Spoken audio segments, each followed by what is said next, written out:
And welcome in, ladies and gentlemen, boys and girls, RFK Refugees Podcast. Ted here, John here. Let me just start by saying we are here for you all. I know it's tough. I know that was not an ideal way to watch a DC United game. I know John's holding up because he gets to go watch his Nationals play in the World Series, so he's doing fine. I guess I have the Washington Capitals too. We'll get through this. We will persevere. We will persevere. We will not be held down. John, how you doing, my man? How was your weekend? It was good. I have a tale of woe to talk about. Aside from how this game went on the field, I have an additional tale of woe to tell about it. An additional tale of woe. Yep. Additional tale. Well, go ahead, jump into it, my friend. So I had decided that we were going to go watch this game in a bar with my friend who lives all the way in Loudoun County. So we tried to say, all right, what's in between Stafford and Loudoun County? The answer is Burke, Virginia. If you've been to Burke, Virginia, you know that it is a place in Virginia. That's all that can be said. So we said, all right, well, where's the place that'll have it? Glory Days. Glory Days will show the game. So I called on Wednesday. I said, are you guys showing the game? You guys going to have the DC United game? I said, yep. I said, all right, cool. And then I called on Saturday. And I was like, hey, guys, are you going to show the game? DC United game? Like, yep, we've got it on the list. We're definitely showing it. I was like, okay, cool. You understand. TUDN is the channel you need to have. Yep, it's right here on the list. No problem. Cool. So we arrive. They say, all right, we'll put the game on when it turns on. I'm like, all right, cool. We'll just wait here at this table. It's no big deal. And then 6 o'clock rolls around and they go turn on TUDN and they don't have this channel. They have not subscribed to this channel. It's blacked out. That's the problem. No, it's not blacked out. You just don't have the channel. So then they said, all right, well, no, we'll put on news channel 8. I'm like, nope, wrong year. It is not 2017. That is not how that's going to work, or 2018. You can try again. All right, well, we'll just put on FS1. That's another soccer game. That's not DC United game. That's not. So we watched on my phone for 20 minutes. And then we Googled sports bar near me and ended up at this place called Hops Dog. I think it was called Hops Dog. Hops something. Hops Frog. I'm sorry, Hops Frog. Also in Burke. Where we were one of the only people there, and they set a reserved table out for us and got to watch it in HD the entire second half. So it started well. Yeah. It started poorly, and then it went well, and then the game happened. Yeah, I went out to I maybe had a little bit of a better experience. I went out to Gus's Bar and Grill, which for a while there was kind of like, the DC United hangout for the longest time. And so I went out there, watched the game. It was crowded. There was this thing called college football on, which apparently is a thing. And the North Carolina Virginia Tech game just would not end. It would just go on perpetually forever with kickers missing field goals and stuff. So it was pretty rowdy. And then we took over the bar for a hot second when Lucas Rodriguez scored his goal. And then I was like, cool, we're gonna sit in here for another 30 minutes. And then I left after 15 because I was literally so angry and disgusted and just knew the season was over. Yeah. I also there was a guy there watching the Tech game, I guess. In their 5th overtime or whatever it was when he missed the field goal. I had just left the bathroom and this guy just kept yelling outside of the bathroom like, come on, F this guy. I can't believe I should have gone to UVA. Oh, I hate Tech. He was literally talking to himself for about 5 minutes. Like, this guy's having a moment. Are Tech ranked? I don't follow college football at all. They're having a little bit of a better season, but they are not. They are in fact not ranked. Virginia was ranked for a little bit and then lost to Miami, and that pretty much ended that. Yep. That ends the college football component of any or every RFK Refugees going forward. That was it. You heard it all. Yes. That's all we know about college football. Yep. We're really kind of beating around the bush here, and we really should just get into it. DC United played, despite my best intentions to not have it happen. DC United played a playoff game yesterday against TFC. Before we get into the set, the extra time period, let's talk a little about this game, because I really felt and we can argue about whether Ben Olsen is coaching the right system, whether this is really the way to go, whether the players on the field can possibly play something else. Doesn't matter. This team was set up to play a particular way, and for about 30 minutes of that game, in my opinion, they were executing that game plan. TFC had very little. Pozuelo was very much a non-factor. They were pretty much reduced to looping the ball over the top, hopeful balls over the top, and hopeful that they would somehow find the head of, really short players when DC has pretty tall defenders. Josie Altidore is not there. Didn't even make the 18. So overall, you're heading to the game thinking, okay, this is a pretty good omen for DC. And then I don't know if it was the cold. I don't know if it was the absolute reason we are even in the playoffs right now. Bill Hamid, incredible saves, has earned the apparently we have frozen video right now.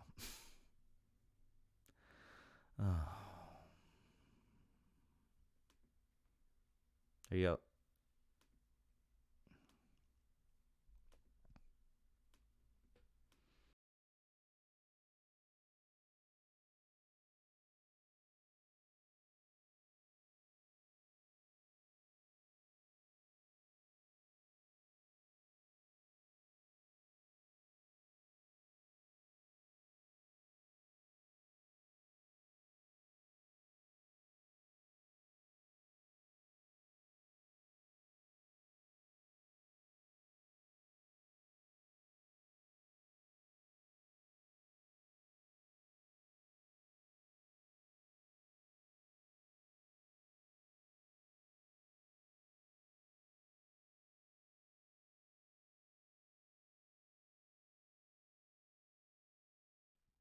Just don't even address it. Just be like, just start where you were. Yeah. So, sorry, folks.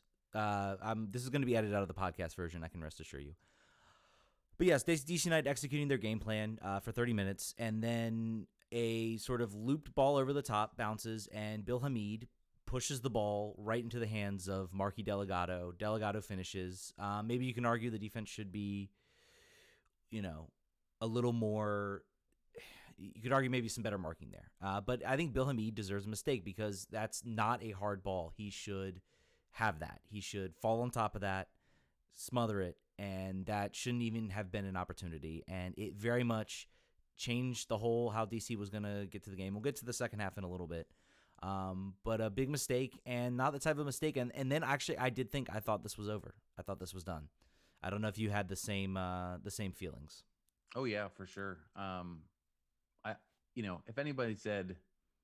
If anybody watched that first half and then most of the second half and was like, I think a late equalizer is coming. They really have earned it. They've had a lot of the ball. They have not squandered their chances at all, like in any way. No.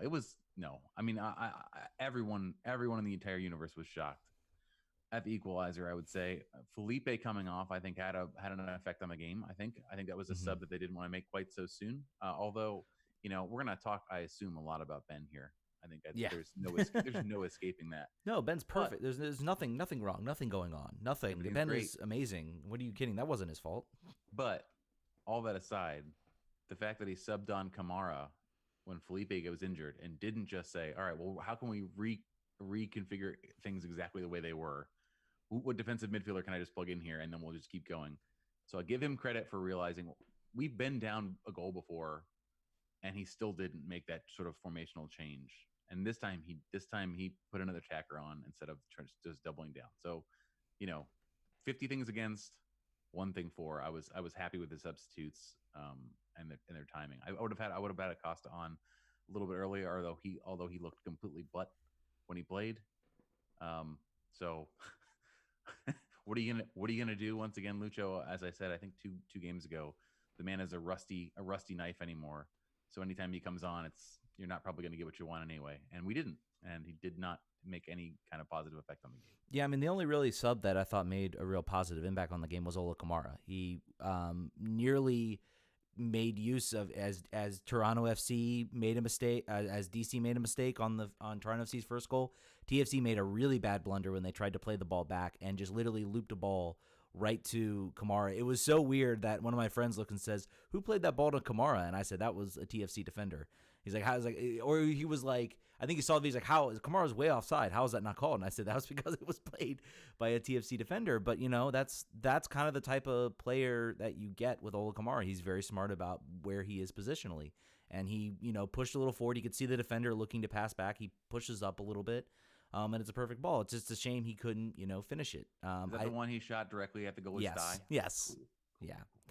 So, yeah, what are you going to do? Yeah, I mean, yeah. between both of our forwards had a real big problem with looking directly at the goalie and shooting directly at the goalie. Yeah. Wayne, it should have ended 3-1. The game should have ended 3-1. We shouldn't have worried about extra. We shouldn't have had the complete and epic collapse that we faced. I did say, while watching the game, and we'll get into the. I mean, there's only so much to say about the extra time, but I did say right before the equalizer that if they do score, there's no defenders left. This is going to be you get your two center backs, and then it's just who knows. Once you brought in Emma Boateng to be your left back or left, so things could be a problem if you try to have to defend. And it turns out that is exactly what happened. That there was no answer. There was no answer at all in extra time, and they were just lit on fire. And I think both Fred and Birnbaum were just completely roasted and cooked. And we can talk about the goal. I mean, it was you. This is like the second time. It's like the second time. We had it last season in the playoffs too with De Leon's goal, which we'll get to him in a minute too, where it's like, oh my God, this is a moment. This is a moment. Like, this is a playoff moment. This is a game like we're going to talk about, putting the ball into the, Rodriguez, cleaning up on a corner kick, putting the ball in the back of the net. That's something we're going to talk about for a while now. And then it very much feels like the team, maybe it wasn't everybody. They got that goal. They went into extra time, and the team was just like, okay, now let's, sorry, Jack questions. It was almost like the team just kind of just gave in and just said, okay, that's it. We're done. All right. And then it came from, Bradley dispossesses Acosta. They allow, Michael Bradley to run through the midfield, lays off a ball. I can't even remember who scored the first goal. But it was just a simple layoff, and, no one closes down, and boop, it's 2-1. And it was literally, I think it was about like 3 minutes into the first extra time, right? Yeah, it's all kind of a blur. Yeah, at that point, yeah, it was just happening so quickly. I can't even remember like the goal after that, the third goal. I remember the fifth goal. The fifth goal was Nick De Leon, and that's just the one to remember. Yeah, and that's just an absolute cracker of a goal, and it was just like, at that point, it was rubbing. I think he even subbed in like Patrick Mullins, so it was literally like Greg Vanney being like, "I'm just gonna take like your face and just rub it in, just absolutely rub it in." And good, yeah, good, right? Yeah. I don't remember who said it on Twitter. I don't know if it was Pablo or someone else. Might have been Kim McCauley. Was basically like, he is putting it in DC United's face, and no DC United fan is pissed about it. We're all like, yeah, dude, that's cool. Like, I totally get it. We're team De Leon. We obviously don't want Toronto to win, obviously, but if Nick can continue to like shove it in their face, that's fine. I mean, if anybody can do it, if anybody gets any joy out of that, it should be him. Yeah, I mean, it's what can you say? I mean, we all love Nicky. He was a player for such a long time. It's very hard to be upset, and to see the success he's having, and by golly, I'm probably going to be rooting for him in the game against New York, for sure, to see him out there on the field. He looks like a different guy now. Yeah, with his hair situation that he's got going on. Not even just his terms of play. That's also true. He looks as dangerous now as he did in his rookie year, and at no point since. Yeah, which is sort of a bummer for DC United fans, but that's the way it goes sometimes. Sometimes players need that change of scenery. If you remember, Chris Pontius had a change of scenery. I mean, before his body failed him again, he had one really good year, I believe, in Philadelphia. He had an okay year in LA. His body he's getting old now. He's like dusty like me. I think he's probably 34, 35. Yeah, sometimes you just gotta get away from the coach. You gotta get away from the training staff. You gotta get away from your friends and family that live around where you're from, whatever it takes. And this has obviously suited him. He has done extremely well, and it could not have happened to a better dude. Yeah, and it's almost sometimes you just got to get a little uncomfortable. You got to go to a situation where you don't know what your spot is, and I think that's what De Leon went into, and I think that's what Pontius went into. He knows what TFC is, and Pontius sure knew what LA was. And sometimes you knew when you were in DC you were going to play some type of role. You're going to be a role player. You're going to be a starter in Pontius's case. So I think those types of change of scenery. Now you've got a team's taking a chance on you. You want to make the most of it, and you want to fight back. It can be a change of scenery can do wonders sometimes for a player.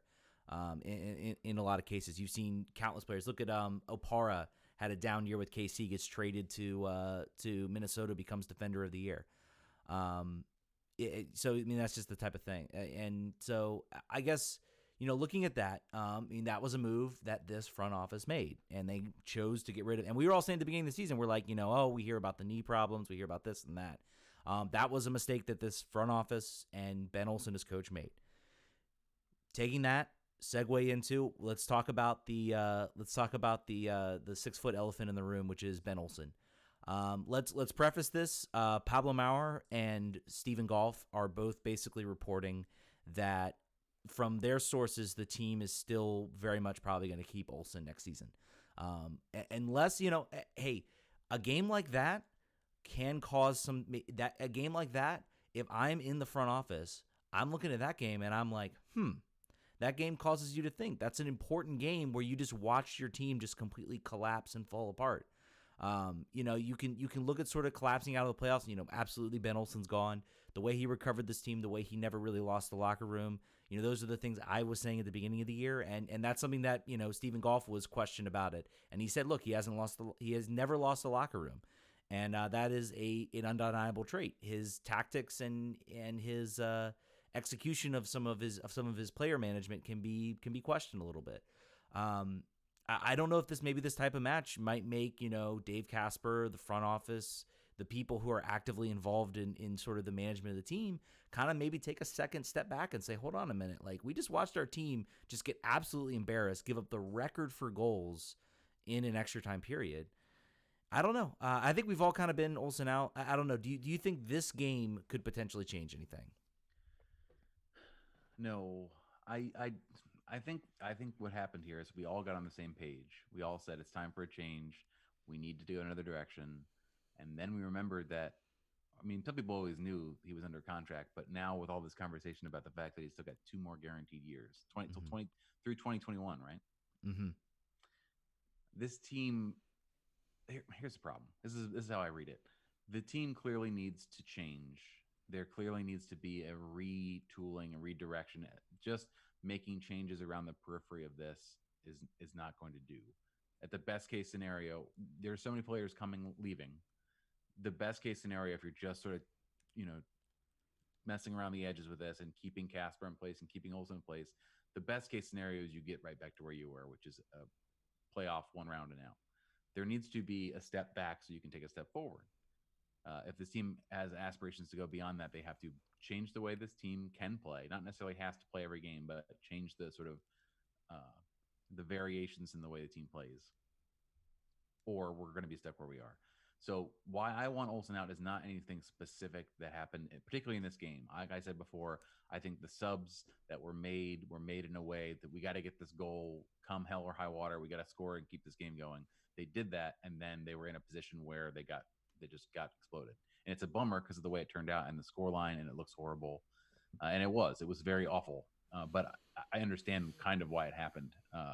But I think that this team needs to change substantially, and you can't change by staying the same. You can't keep all of the decision makers in place and think you're going to change in a big way. They're going to identify players the same way they always have. They're going to value the same things they always have out of players. And the problem is, I think that 2-year extension is a barrier for this team.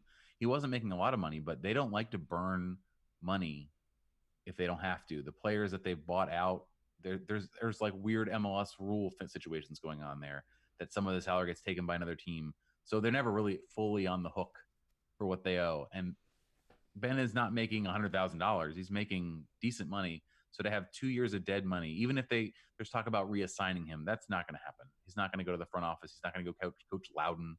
He's not going to man the Papusa stand, although that would be funny. None of those things are going to happen. He's either going to be the coach or he's not going to be the coach. And if he's not the coach, he's also not coaching anywhere else. This man is not, unless he goes to USL, or he's not getting another MLS coaching job. It's not happening in my mind.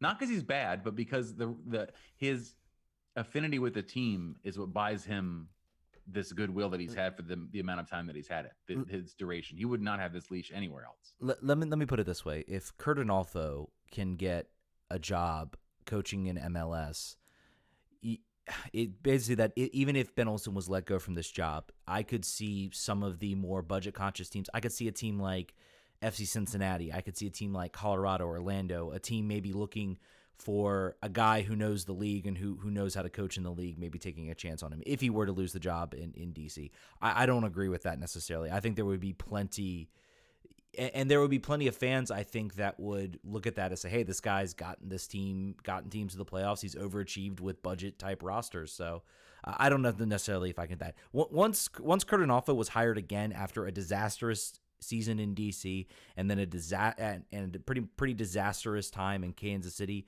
that completely blew away any idea that any coach in MLS could never be hired again. But Ted, he killed it for LA Galaxy too for half a year. That's true, and that could be a situation with Ben Olsen where he goes and coaches. I don't think he wants to go anywhere else. Yeah. He has made comments in interviews that very much sound like, if I'm not coaching this team, I'll just go do something else. I don't care. Yeah. If I'm not coaching, I'll be with my family. I'll do something else. He seems to me like a guy who'd be like, all right, well, what's next? Yeah. I want to stay in DC. I'm not moving. I don't want to move to Loudoun. That's for damn sure. So he would probably be like, it's all right. And in the end, I kind of came out ahead. Yeah. By the way, I'm opening the phone lines around 202-905-0454. Call in if you want to talk anything. We have our producer listening on the line, so he will be able to answer your questions and calls and screening for people who want to disrupt. So call in. What are your thoughts? Are you Olsen in? Are you Olsen out? Or do you think the team is headed down a bad path? Do you think give us some silver linings, maybe some hope? I like to keep things positive. There are a few Olsen in people who unfortunately can't make the phone call, can't make this podcast, but I think 80% of the people who have an opinion seem to be Olsen out. Yeah. Now at this point, granted, 2 days after that performance, you got to like decay over some time for you to get a real read. But if you've been following, if you're like me and follow all these players on Instagram, like Bill Hamid's like farewell post sounded very much like that could be it. Like he's like, I want to win again for this team someday. Bye guys. Hope I don't control my destiny. So hopefully I see you next year. And Arriola was the only one that was like, we're going to do this thing in 2020. These things don't mean anything, but at least like he was one of the few players that was definitively saying, we screwed up. This is not what we wanted, and we're going to fix it next year. Yeah. And we have Gregory Koch on the line. Gregory, what's going on, my friend? Hey, so I've seen people say online Olsen's a terrible judge of talent, and that's one of the reasons people hate him. I don't think that's true at all. I think that's missing the point. We had this year a very talented team. It's just, if we had the right coach, I really think we could have won MLS Cup, but Olsen couldn't do anything with them at all. You saw how he completely mismanaged Lucho for the whole year, and completely mismanaged just about everyone. I mean, and meanwhile we saw Bruce Arena completely turning a New England team with no talent around. So, like, just a good coach makes all the difference. A bad coach makes all the difference too, in entirely the wrong way. I think Olsen or whoever was judging the talent did a pretty good job. It's just Olsen completely mismanaged it. So go ahead. Replace Ben Olsen with a MLS replacement level coach. Bruce Arena obviously is not that. He has a much more esteemed position in MLS lore. But just replace him with Jason Kreis or other disposable rotational coach, MLS retread option. Where do you think this team finishes if you give a league average coach? Where do you place Ben in that sort of, hierarchy? Well, this year's team or next year's team we're talking about? This year, if this year there was a different coach, where do you think we would have ended up? Like just an average coach. An average coach, I'd say. An average coach, I think we could still finish pretty high in the Eastern Conference, and if we actually had a good coach, like I said, I think we could win it all. But even with an average coach, I think we maybe at the very least, probably make the Eastern Conference Finals. Because this is probably talent-wise the most talented team in the Eastern Conference. Maybe NYC, but we just maybe Atlanta too. But we couldn't do anything with the talent. Is the thing. No, Greg. I don't. I want to I want to focus in on the whole the mismanaged portion because what do you when you're saying mismanaged? You said he mismanaged Lucho. Let's be clear. Okay, Lucho had a great second half of 2018. He had a pretty bad start to 2018. He had a pretty okay 2016. He had an okay. Really, if you look, I think at his numbers aren't really too different from what numbers he really. I mean, 2018 almost looks like an anomaly compared to all those numbers. I am not convinced that he did anything necessarily wrong. I mean, in mismanaging Lucho, I'm not interpret how I guess I'm interpreting it. He gave him plenty of chances, plenty of opportunities. It wasn't working. He gets benched. It's not really difficult to really understand it. In my opinion, he made the right move. It would have been very easy to keep Lucho out there, say he's my best player, I have to play him. But he made a choice and a decision to get this team back on a path to making the playoffs. I don't. What do you mean? That point stuff. Also, I mean, you really don't know what happened behind closed doors, obviously, but the whole situation with the PSG transfer that fell through, I think Lucho didn't like that. Olsen needed to sit him down and have some conversation with him, saying, look, we like you, but we understand you want to further your career. We're sorry the PSG thing didn't work out. Keep playing your heart out. Keep playing as hard as you can, as hard as you did last season, and we'll try to make things right.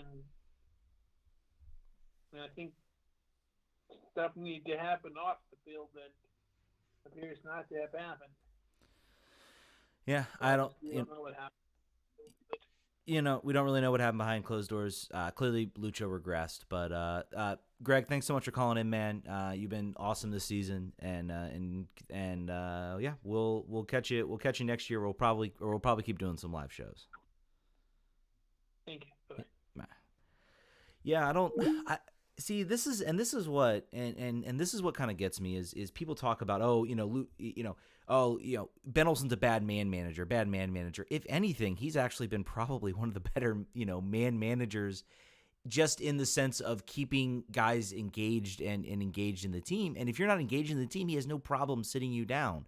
He is not the type of coach that's just going to keep playing a guy, because he keeps looking for that 2024. He waited so long. He moved lineups around, I feel like, to keep Lucho involved in that team, and it wasn't working. It just wasn't. He wasn't producing. He wasn't producing the same level. So I actually give him a lot of credit for what he did with Lucho, because it's very easy to have an ego like that completely just tear apart your entire team.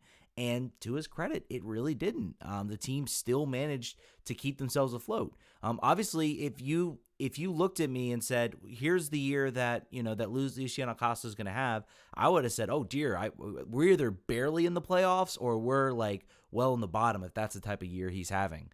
And to Ben's credit, he managed to get this team into a position to at least finish comfortably in the playoff.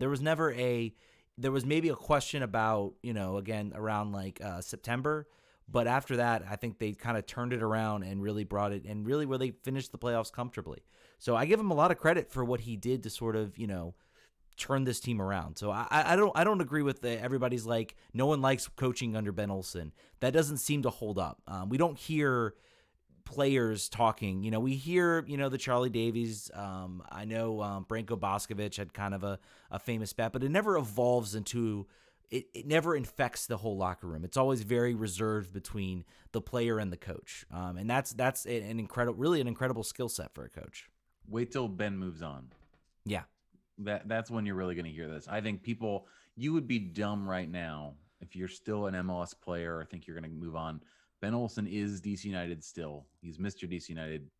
It would not behoove your career to say anything negative about him at this moment. I think when he goes, there will be players that say something, that have that sort of air their opinions about.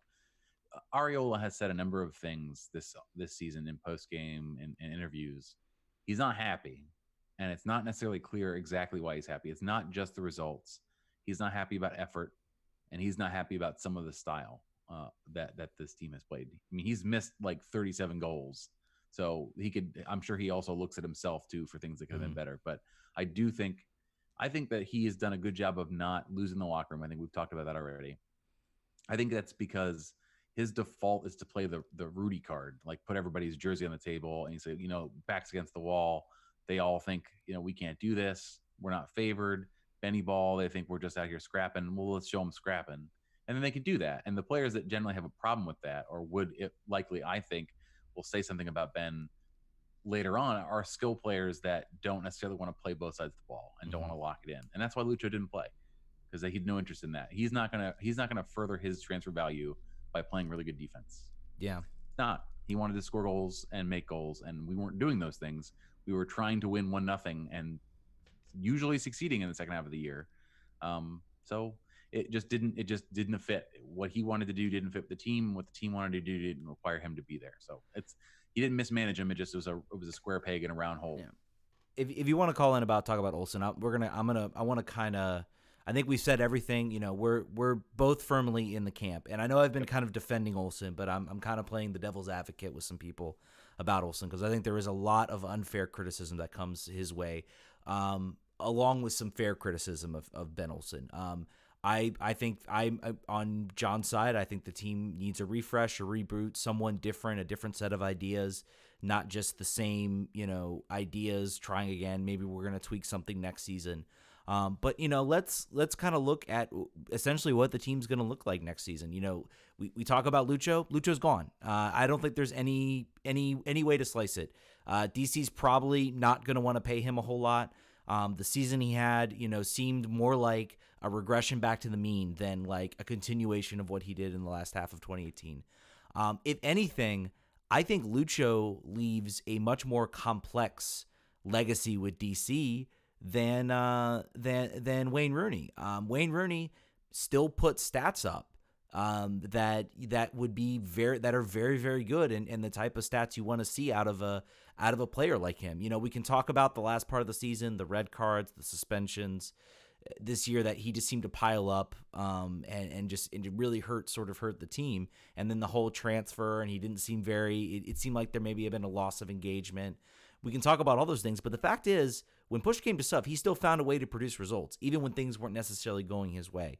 Lucho has had two good halves of a season, had a great half of 2018, and he leaves, in my opinion, a more checkered history. I was more ready to be done with him than Wayne Rooney at a certain point. What type of legacy do you think Lucho Acosta, assuming he leaves, which I think we're all under the impression that he's going to leave. Yeah. I don't think there's any impression. What kind of legacy do you think he leaves? Well, I think Wayne, to me, was I don't want to say mercenary, but kind of is a mercenary, sort of brought in to do a job. The definition of the job is questionable, right? We don't know for sure. Theoretically, it was to win trophies. Really, it was to reestablish DC United's brand presence, basically, both in the market and in the world. He did that. He gave us moments. I think both of the players, if you're looking at it, what did they give us? Lucho gave us one trophy in his duration. He was there for 13, wasn't he? No, he was not. He was not there for 13. He didn't even that. Nope. So no trophies for either one. No trophies for either one. Nope. I think that Lucho's I guess you count legacy, did they win the Armadillo maybe? Did they win that Armadillo trophy? the Charleston Challenge Cup or something? Maybe, possibly. Who knows? I think Lucho is about potential unfulfilled. I think really was what it was. I think that he showed what he could have been in the one half magical season last season. I think that he feels more DC United, obviously. I think just both from a duration and from like how he came young, there's no other team that you associate him with. So he's still ours much more than Wayne is. I love the complicated nature of his output. I think that he was infuriating and magical and somewhat equal portions. He's not a club legend for sure. He does not measure up there. There will be no statue of Lucho. There'll be no Hall of Tradition induction for Lucho, in my opinion. Nope. There won't be. But he was exciting. He created excitement in teams that were completely bereft of excitement. He was the the good ride at the shitty amusement park. He was the one good thing about so many of these really horrible teams. So that's that. As you and I both were heavily invested in these horrible garbage teams, trying to turn players that were absolute trash. We were convincing ourselves that they were actually promising players, despite the fact that when they leave this team, they went nowhere and they couldn't find a job anywhere. But we were like, oh, maybe we'll compete. But Lucho gave those games something, and now he moves on, and I think we'll miss the good times. We won't miss the bad times, and hopefully we find a replacement in the way that brings a little bit of that excitement consistently, but also doesn't maybe have the same lows that Lucho brought. Yeah, and it's complicated. He's not getting a Hall of Tradition. He brought us to good moments. I bought a new jersey and have him on the back of my jersey, and I wouldn't trade that up. He was so awesome in 2018 that I felt I had to go do it. I had to have him on the back of my jersey just because the stuff he was doing in that season. I almost want to go back, and I wish MLS like soccer, the MLS Live still existed because you could go back and watch those old games. I would love to just sit through and just kind of watch the Orlando game and just watch every game that sort of preceded that, because of just the scintillating football that was played there. And Lucho was certainly a part of that. No question about it. No question about it. He was a part of that, and it was incredible to watch. It's just kind of a shame, like everything that kind of happens with DC is, and what's been happening since 2004 is we get these little glimpses of things that we see. Maybe this is going to develop into something, and then it all just kind of like dissipates really before it can really collect. You look at teams. You look at teams like, I'm trying to think of like teams that built. You look at a team like Atlanta, who started out, they finished fourth, and they just building. Now they're down there sustaining. You look at Seattle. Seattle's ridiculous. They have made the playoffs every time they have been a team, and they're not even spending the crazy amounts that they were. They're probably in the Western Conference. Yeah, so they're doing it in a harder conference. Yeah, they are doing it in a harder conference. And you look at teams that have just built like sustainable monsters in this league, and DC just kind of they have this they can never quite get it to that point. They always have like a flash. It's like almost like they have a flash in a pan just consistently, and it's every season. That all being said, I'm not as gloomy. Okay, so let me preface about I am Olsen out. I think Ben Olsen should leave. I'm not so angry at the fact of Ben Olsen coaching this team that I'm going to just not even say the season's going to be terrible. The lineup, the players that are back and then possibly coming back, I'm not sold necessarily that that Bill Hamid's not going to be back. I think they can figure out a way to bring him back. Even if they don't, I think they're looking at a keeper from Rangers.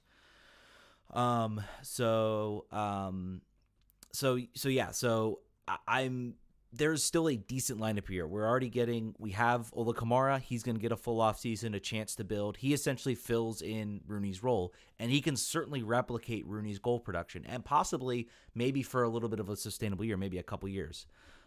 So that's kind of how I look at it. This team is still very good. They've got a lot of talent. You've got, Yamil Assad. There's still a good base here. They're going to have to replace some big names. They got to find another player to replace Acosta. Unless you really think Lucas Rodriguez is going to be the Acosta replacement, which he does a lot of good things. I'm not sure he's that. But you still would probably want to look for somebody maybe to compete in that position. You're also going to have, you got to figure out your left back. Leonardo Jara, who started out fantastic, is probably not coming back. You got to look maybe at center back. Can you get another year out of Frederick Brilliant? So there's a lot of question marks, but there's still very much a good base, and this is still very much a playoff team. So TT is the Kirkland's brand Lucho. I would not necessarily say I'm not convinced. I'm not convinced that I'm not turning the keys over him unless you're talking about this is a budget year and we just can't spend money. And he's $2 million and we know sort of what it will get out of him. So, I mean, not only that, the positions you named, also right back.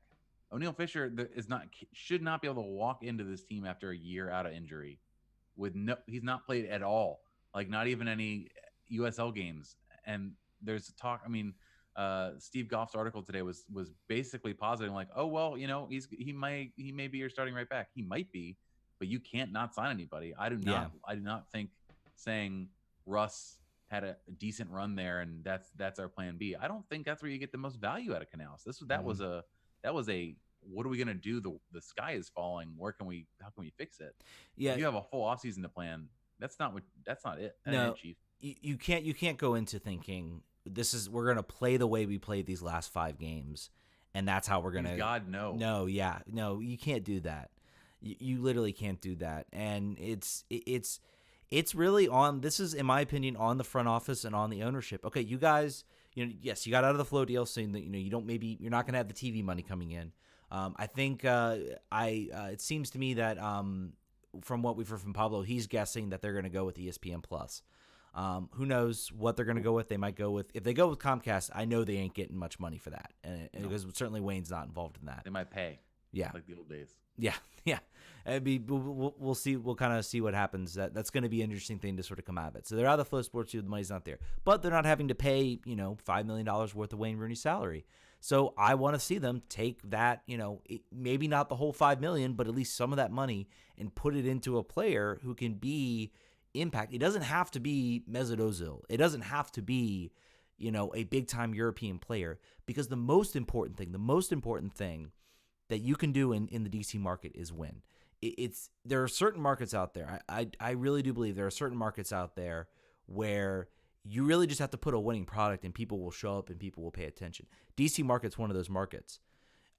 You look at places like LA, you look at places like New York. You need big stars and you need to win. Really, in DC, you just need to win. You look at the Nationals. They lost their big time player in Bryce Harper. They put a winning product out there. People pay attention. The Mystics, I know one of their players I think is pretty well known, but the rest of them are good. They still got a lot of people to pay attention and to show up to their games. It's a matter of you put a winning product out there, people are going to show up. So that should be DC's goal coming up. What can we do to make sure that we put wins? It may not be going after hey, if Mesut Ozil comes to DC and says, hey, I want to come to you guys, then by golly, try to figure out a way to get that done. But if he's not really sniffing or he's not really wanting to come around, then you need to come up with a plan B, and you need to figure out a way to replicate the production you got from Wayne Rooney without having to maybe not spending all that money. I don't want this team to spend like in Atlanta, or I don't necessarily need this team to spend like Atlanta. I want this team to be smart, and I want them to be effective. And I want to see, a winning product out here. If you're sticking with Ben Olsen, then you think this is going to get better. And if we regress again, if we fall back down where we're 6th or 7th, and then we keep falling, then the question is, what are you doing? Are you just really, you guys really are cheap? You guys really are not really willing to spend, or you guys are acting like you're willing to spend, but not really trying it. So this is a big offseason for this team. And I feel like we say that like every season. Oh, it's the big window. This is a big window. This is truly a big window. You're not having the Wayne Rooney jerseys coming through the door anymore. You got the people trying to sign up for Ola Kamara and your whatever players you bring in, who probably aren't going to be as big a stature as Wayne Rooney. So yeah, it's going to be. It's going to be. I disagree about what the market needs. I think that this market now is flooded with people who like big events and and there's lots of casual fans on top of that. We always rank, the DC market always ranks near the top for the EPL rankings and pretty much anything on TV. But honestly, I do think that the resurgence was driven by being able to see a world-class player every week. Oh, no question. Yeah. And if you play winning soccer, you have to be so visually appealing to just win, to draw fans solely on the back of your play with a bunch of no names, that I don't think that's happening under Ben Olsen. You have to Arsenal it up in MLS. You have to just your play style has to be so unique and definitive and known about, and talked about. People have to be on MLS Extra Time has to be saying, this DC United plays swashbuckling, freelancing, attacking play. They may not win every game, but they're going to put on a great show. And Ola Kamara's got 39 goals this year, and they cannot be stopped. That. I mean, obviously, no, a casual don't listen to MLS Extra Time, but I'm saying it has to be so out of the realm of what this team has been to bring in that casual without the hook that I don't necessarily see us doing it. I am somewhat not depressed. My enthusiasm is tampered. I'm somewhat happier that I am not going to have season tickets next year, because if I don't see a change in leadership, I don't see a major change in the team's fortunes for next year. And I reasonable people can disagree. I think that I'm somewhat of the hive mind here, where I'm not necessarily super confident, depending on who they bring in. You can always change my mind with a good window. That's happened numerous times, but I'm not counting on Yamil Asad to be great. Yamil Asad's had a year and a half off of not playing. I don't think we have a right back. I don't think that Ola Kamara, granted he, when healthy, can score the amount of goals that Wayne has been able to score in his year here. I don't think I don't know that he stays healthy a full year. I think that he had a time off in China, and I think that hurt his durability for this year. So if he has a great off season and he's really committed to making sure that he's healthy as well as he can be as he gets a little bit older, I think that's good, and we need him to do that. Think about if he gets hurt again, like the way he's been hurt and carried a groin injury. They're obviously going to spend money, I think, in the backup forward position. Quincy's probably not the solution of a guy you want to have starting. No, you need serious goal scoring that is not relying on opposition, that can score against anybody and is just waiting for a chance. So there are so many holes, and even the things that are solutions are question marks to me, that I feel like it's impossible before this window closes to feel any kind of way positive, unless you just want to be positive. And there are good players. We're not losing everyone, but there's so much turmoil that's coming that it's somewhat on a hope and a prayer to be positive for 2020, in my opinion. Yeah. We can disagree. And maybe it's just me. I know there's going to be a drop off. I just look. I do sort of look. Maybe I'm looking with rose-colored glasses. I look back at the days, and maybe this is just unattainable right now. It was just a flash in the pan, like everything else we've talked about with DC between 2004 and 2007, when they just played scintillating soccer, and they didn't do it with amazing talent. They had Gallardo, I think, in 2008, and he was like the highest paid player they had signed for $1 million. For $1 million, right? So I guess I look back on those types of days and just how much fun that team was to watch, and the crowds that showed up were still very, very good. They still sold. Yeah, there was a drop off in the middle of the year when you could also get in for $10 then. Yeah, fair. But you've got a better stadium. You've got a better facility that you can sell a little bit. I maybe will be surprised by the drop off, but I don't know how much I really notice the drop off.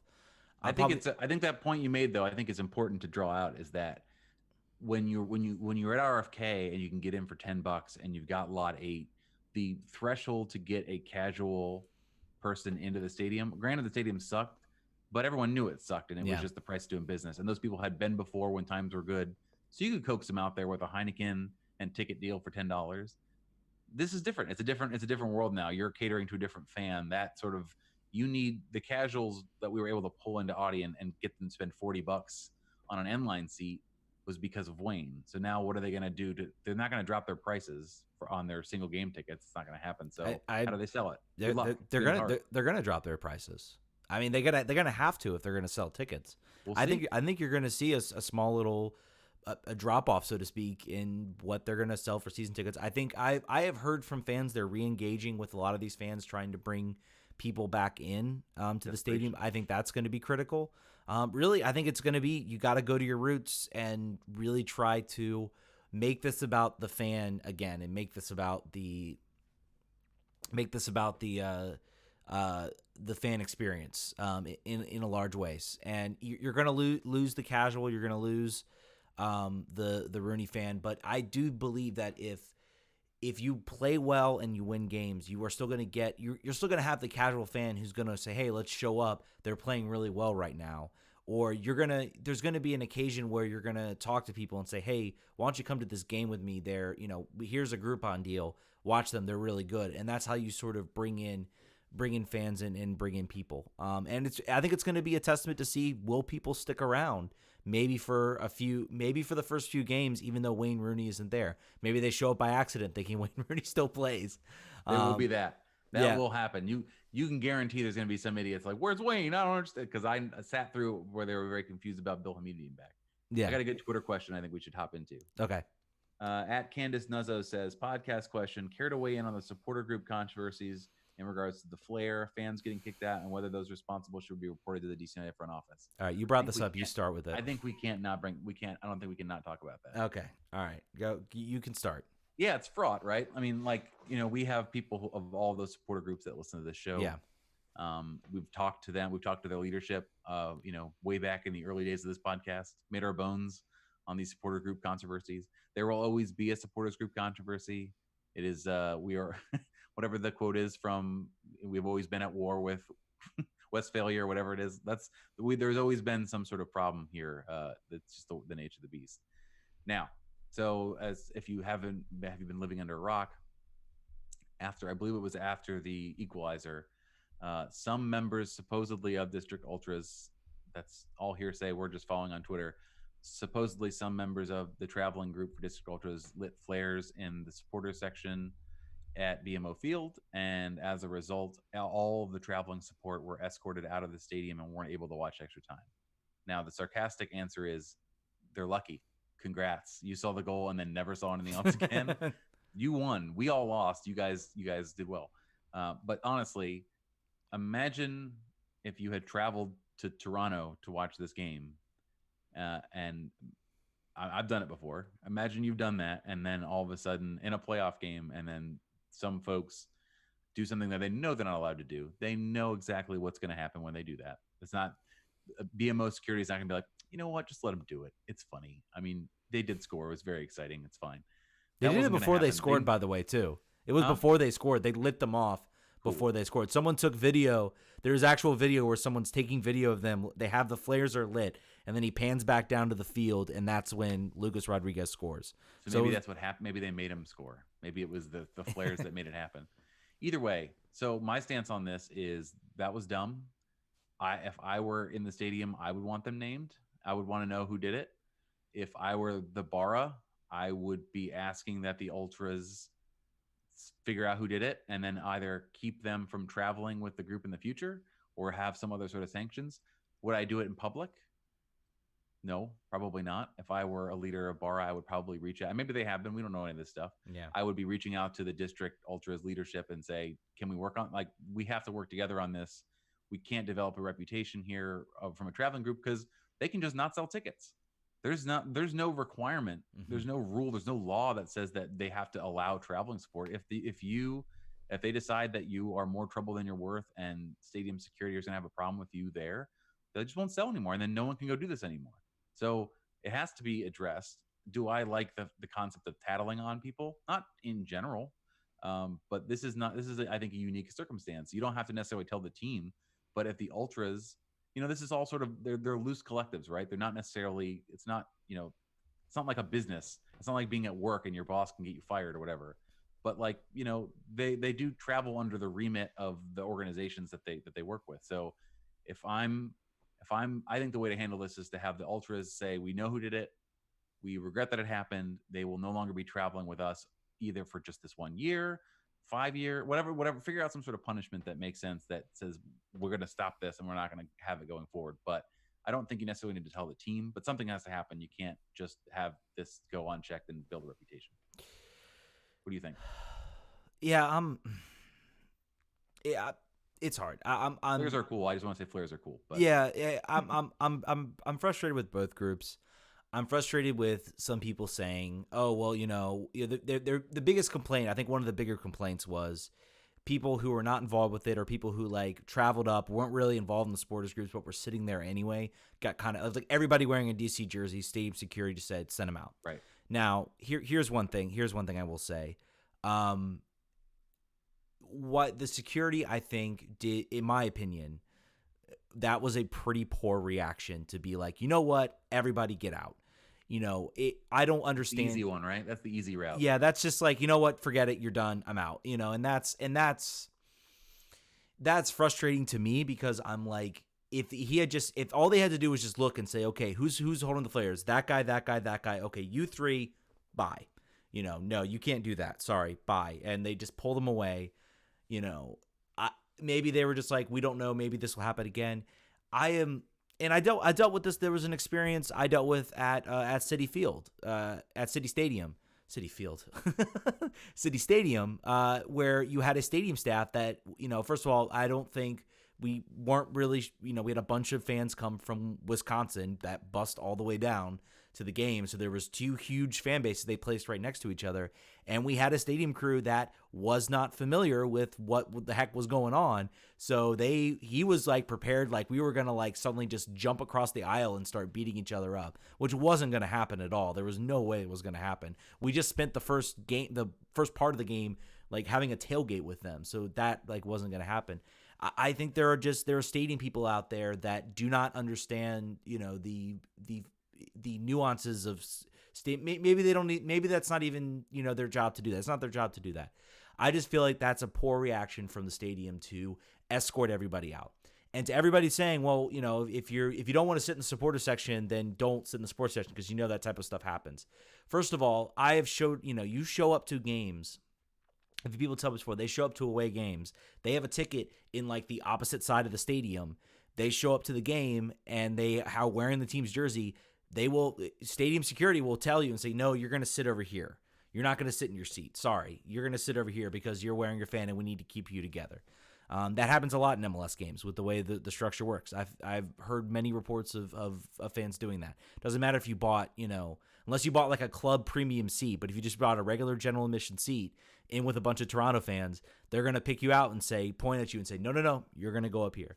So, I don't know if that happened in Toronto, but that does happen. So I'm not really going to get upset at people for sitting and wanting to sit with DC fans. That's what you want to do, to be honest. If you're traveling up and you're supporting the team, that's kind of what you want to do. I've done that, and I was a member of supporters group 3 times. Yeah, I did that. I did that when I went to RSL and went with my dad, and we sat with.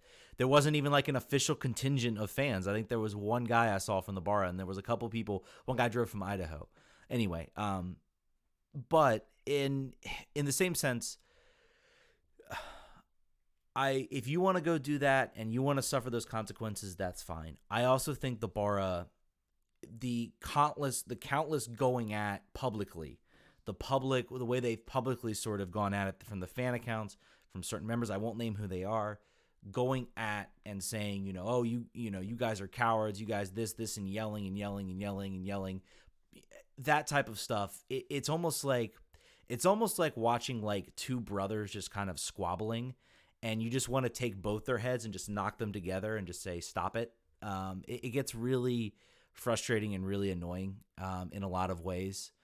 And I get really frustrated with it because I hate it when we have to like waste time because it's a big enough story and we have to talk about it. I just hate that this is what we have to talk about on top of the game we saw, which was awful. I think both sides share a little bit of fault here. I'm sure the Ultras will take the fault of what they did and say, yep, we did it. That's what we wanted to do. The Bara, I'm sure, also deserves a little bit of fault for how they've sort of gone after the Ultras. And is this, I was talking about this with one of my friends. Is this normal? Is this how all supporters groups are? Is there like just constant drama that just happens between these two groups? I don't know. So. Yeah. What's that? I think that more often than not, yes. I don't think. I just feel like ours is very public. Like ours is just very much out there. I don't know. I don't hear much. Ted, we're not your average bear as far as knowing the when you start knowing like non-public employees of the team you follow, and like people's screen names on like Big Soccer, like you're in deep, man. I think other people that are in this deep probably have similar stories from every team in MLS. I guess so. I don't know. I just feel like ours just gets kind of ridiculous. Also, the divides have had a long time to fester, right? Like we're old, and we've had old people fights. So we've been doing this for a while, so it'll, this will pass. This will not be a story in 2 weeks or a week. Luckily, the season ended at the right time. I think some of that is frustration on how the game went. Some of the frustrations on how the season went. I think that in a different time, if things are going better, I don't know necessarily if this would have blown up the way it did. But what are you going to do? I think so. Yeah. So to wrap up, unless we have any last minute phone calls, which Yeah. I don't think we do. Um, what a bummer of a way to end the season. I don't think I think it had to end like this. I think this makes sense. I think this makes sense from the way the year went. I think it makes sense from the level of transition we're going to experience as a franchise, um, in the post Wayne Rooney era that is coming to a theater near you very soon. I think that it is funny to me how dissatisfied everyone. It's almost everybody wants Olsen out, which means for sure that he is not. That is a perfect like thing. We've all gotten on the same ship for once, but then we realize that it really doesn't matter. It never mattered. We have all been thrashing against a thing that we cannot affect in any way. So it's kind of rich in that way. The sad thing is that you can come up with it's an excuse. It's a legitimate excuse, but you can come up with plenty of excuses for why this year didn't go the way it went. You had the Lucho. There were things that just are out of Ben's control that threw a wrench in everything. There were just things that were out of Ben's control that just threw a wrench. You had the Lucho transfer. You had Wayne Rooney, becoming homesick, or his whole family becoming homesick for England. All of that stuff. It's. Are you playing music right now? I didn't know you could hear that. Sorry, Yeah. I'm trying to find closing music. Anyway, but yeah, behind the scenes. Yeah, behind the scenes stuff right here. This is what y'all wanted. Y'all wanted behind the scenes stuff. That's right. This is it. This is it. It's just you can come up with legitimate excuses for why things didn't go the way they went. You can also but it's almost like I've been doing that for so long. I've been saying, everybody brings up he's been here 10 years, and I said, yeah, well, 10 of those years are when they had literally the lowest, pay rate. They were not buying anything. And everybody's like, well, if you look at their salaries, and I said, salary's not the whole picture. And it's not. It's not clearly the picture. Yeah, because you were paying inflated salaries to like Joseph Nwenya and stuff that no one else would pay, but because you had to have bodies. Yeah, that's not a good to draw that out. It's not teams are not hiring an equal player on equal salary. There are conditions. And they were paying those salaries because MLS was giving them the money. They were not physically paying those salaries. So the salaries were inflated in 2014 because they won the US Open Cup miraculously, and they finished last. So they got money for being bad, and they got money because they had to play in the Champions League. So that's why you looked at their salary. If you look at their salary from them, I'm sure they were, 10th, 9th, 8th probably, but it was the unwillingness to pay transfer fees and things like that. Now, that's why I look at, I'm looking at middle of 2017 to present. And 2017 was a dead season when they made that move. But that was sort of the significance of when the team finally stopped being, we're broke, we're not paying any transfer fees. It's no secret that the highest transfer fees have all been the highest transfer fees they've paid have all been in the past few seasons. Now, some of that's from, you can argue some of that's from MLS money too, the designated allocation money that they have and things like that. Still doesn't change the fact that they actually are willing to open the pocketbooks, and there certainly were players that they were paying now out of their own pocket. But I realized after this season, I'm just I almost went into it's almost like it became kind of like a reflection of well, look at what happened. Lucho, that was out of his control. PSG comes interested, he gets regressed. Wayne Rooney plays well. You have injuries. The depth's not there. The depth's not there is the fault of the team. You looked at a lot of players, and then I realized I'm just kind of throwing roadblocks, and that's why I'm kind of in the sense of, what, I'm tired of making excuses at this point. Let's get someone else new. Let's get something different in there. It's not going to happen, and that's probably the most depressing part is it's not going to happen. Ben Olsen, unless something crazy happens. I remember the last time we were like, oh, there's no way DC's going to get out of that Flow Sports deal. And then something crazy happened. So but this time, Ted, this time it's true. Well, this time we've got, reputable sources, so to speak, who are saying, no one was talking about whether Flow Sports would go away from Flow Sports until it happened. So, right. I think Pablo might have said that it was unlikely, just like we yeah. did. Yeah. I have a present for everyone here. If you all pay close attention to this slip I have right here, it's a FanDuel Sportsbook slip that was for DC United to win the title in 2019. So I will now rip this in half. That was $250 now that will no longer exist, that never actually existed. It was 9-1 odds when I bought. So now my feelings about the MLS are that the playoff games have actually been pretty good. Yeah. Normally, when my team gets eliminated from the playoffs, I Oh, do it's a been rage excellent. quit on the entire concept of sports and then do other things. But I think I'll probably keep watching these games. We are, the season's over for us. I think we have some, we have some season wrap up type things to do. There will be news that happens. Go ahead, Yeah. Ted. Yeah, sorry, I just wanted to ask which loss was more embarrassing? Is it DC United's loss to Toronto, or was it Red Bull's loss to Philly? Which one's more embarrassing? I don't know. I think they're both pretty damn Yeah, embarrassing. they're I think we they're- all need the bags on our heads. I think Yeah. no one should be happy. The Atlantic Cup should just be people sitting in the corner staring at the wall. I will say it's more embarrassing, I think, for New York, just from the simple fact that they have had a generation of talent with Bradley Wright Phillips, with Thierry Henry, with Daniel Royer, all this incredible talent that has come to this team. And you had Jesse Marsh, and you won supporter shields and things like that, and you still have no MLS Cup for showing for it. You don't even have an MLS Cup appearance Yeah. to show for it. I think that in and of itself is a little bit more embarrassing. DC's been there. DC had a period in the 90s where they were successful. We won the cup in 2004. We made the Eastern Conference final in 2012. With an incredible win over New York. I think if you take the full history of both clubs, I do think that the Red Bulls is more embarrassing. It's also more embarrassing in the fact that they had a 2-0 lead. They had Philly on the They had 'em ropes. in the first half. They had him on the ropes. You had one of the better goalkeepers in MLS for Philly, absolutely just fumbling that game away. He was atrocious in that half, and they let Philly back into that game, and Philly punished them.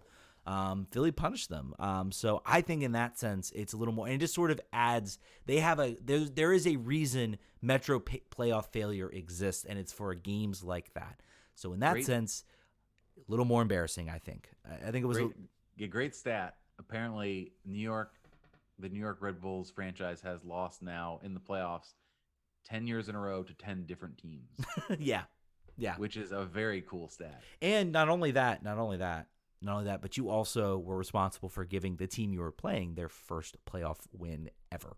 Double bonus. So did we allow the team playing us to set a new record in most goals scored at an extra time period in MLS playoff history? We did. Yeah.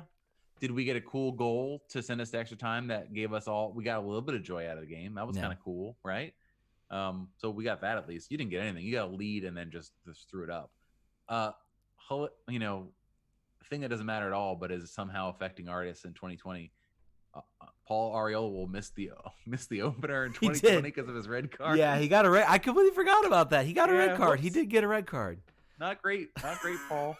I was driving and I was listening on the radio. I turned on the radio, I was like, let me just see if the game's over. I don't know. I maybe just wanted to I got to hear the ending of the year. And then I heard a second check, please. When De Leon's goal went in the goal. Oh yeah, check, please. Yeah. I think I was the fourth goal. I was like, all right, let's get out of here. I think, and then I saw De Leon's goal, and I'm like, all right, now I'm really out of here, out of here. I'd already cast my check out for extra time because I was like, I'm done. I need to, don't want to drink anymore, don't want to do anymore. So I do want to drink some more. I don't want to pay to drink anymore. I want to go home. Exactly. So anyway, Ted and I will figure out what we're going to do here in the off season. We're definitely not going to do every week during the off season. That would be insane. So we'll talk sort of how we're going to do this. It's been a crazy season. Yeah. This is now end of year 2 as a podcast, which is wild to me. What number ep are we on? 80 what? I think I have 85 listed on here, but we've got a bunch of half episodes too there. So who knows for sure? I think we're actually on episode 86. I'll have to go back. It's either 85 or 86, somewhere around that range. Either way, it's a lot. Yeah, that's a lot. Each of those being about an hour plus. There are people who have listened to every single podcast, and you people are nuts, and I love you for being so crazy. And there are other people who have gone back in time and listened to old episodes, which is sort of like reading old newspapers, which is crazy to me. Again, I love it. So thank you for doing that. Thank you for that's so many hours of your. I don't want to listen to me talk that much. And it's I great. love listening to hear me. I love it. I listen to myself talk. And it's still really crazy to me when I'm like in places and people walk up to me and say, "Hey, you're Ted from RFK Refugees, right?" That's still very crazy to me. We actually had a Patreon come, and I hope to goodness I get his name right, but I believe it was David. Showed up I think I posted on the Twitter account that I was gonna be at Gus's, and he showed up, and so that's really cool. That's always really cool when someone says, "Hey, I subscribe to your podcast. You guys do an awesome job." So you guys are the reason we did this. When we set out to do this show, I wanted to make a show, for the fans of the team, for the fans of this show, and you guys are what drive us to keep doing more, to keep going. Yeah, so we're gonna probably do some sort of a larger scale season recap in the coming week or two. I think maybe we'll do that, and then we'll also look at sort of an off-season review. Every year we talk about how we're gonna try to improve the show. We're gonna try to improve the show. We're gonna try to figure out ways that we can keep making the show better. We're gonna improve this video streaming platform. I think we're doing better. Yeah. We're trying to figure out how to make sure that we do not give you a Flow Sports experience, but give you one that you actually enjoy watching. There's literally someone right now, and I'm going to freak them out if they're still watching, who is watching our podcast live on their large screen television in their living room. And they sent me a picture of it, and I could see my face blown up on 65 inches on their television in their living room. I did not like it, and we need to talk about this because I don't like that, but we're going to keep trying to make that part better. I think that there's a real value in the live show. We don't always get a lot of call-in, but we do get people watching the show and chipping in. I think it's fun that way. It makes it a lot more of the community aspect that we wanted to have when we made the show, right? I think it's fun when Ted and I just talk to ourselves. We've done that. We did that for a whole season and a half. But we do like it the best, I think, when we can actually have other people's voices included, because we get tired of us. So having the listener sort of give us sort of a different perspective, particularly if they're feeling the opposite way we are, which happens a lot of times where someone's really feeling still pretty good, or it actually feels worse about things than we do. I think that makes for better radio, better podcast. So keep listening, please. We're going to keep trying to make the show better. We're going to keep trying to find new angles and sort of, I think what people like about the show is that we're just two dudes, right? I don't think neither Ted or I are a tactical genius. We just watch this team like you do. We have feelings about it, and we try to keep it light and keep it funny. So that's sort of what we're going to keep continuing to do going forward. I think until the wheels fall off. That's just you're never going to come to us and learn a whole bunch about tactics. It's not going to happen. You're going to hear about a weird player from 2009 on this show, and Ted and I are going to make a weird reference, and that's what you're going to get. And if you keep listening to it, so you like it. So please keep doing that. We're not going to change. By the way, if you haven't seen, go watch the video MLS just put out on the 2004 Eastern Conference Final. Still one of the best games I have ever been to live in the stadium. Yeah, man. I guess that's it. I guess we're going to wrap up the show. Thank you all so much for listening. Patreon.com/RFKRefugees if you want to donate to the show. Twitter.com/RFKRefugees. You can also check us out on Facebook, Facebook.com/RFKRefugees podcast. And we will catch you all next week. Sometime soon. Vamos.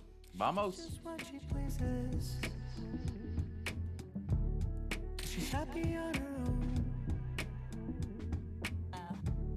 and she picks up all the pieces.